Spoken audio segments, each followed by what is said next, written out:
Hey there, YouTube enthusiasts. Welcome back to our channel, where we break down tech topics to make your life easier.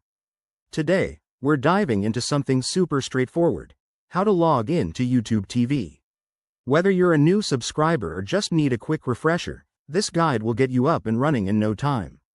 Let's jump right in. First things first, you'll need a Google account because YouTube TV is tied to Google's ecosystem. If you don't have one, head over to accounts.google.com and create it. It's free and takes just a couple of minutes.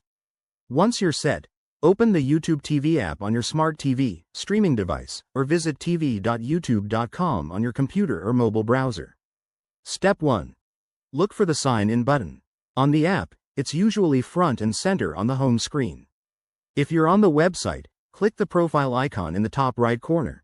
It looks like a circle with your initials or a generic avatar. Go ahead and tap or click that. Next, you'll be prompted to enter your Google account email address. Type it in carefully and hit Next. Then, enter your password. Make sure it's the same one you use for other Google services like Gmail or YouTube.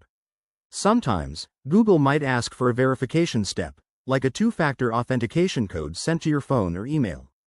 This is just for security, so don't skip it. Grab that code and enter it when prompted.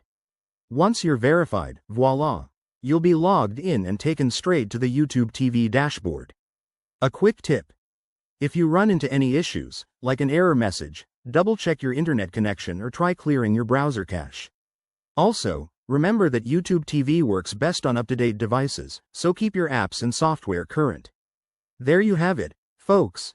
That's all it takes to log in to YouTube TV and start binge watching your favorite shows, live sports, or movies.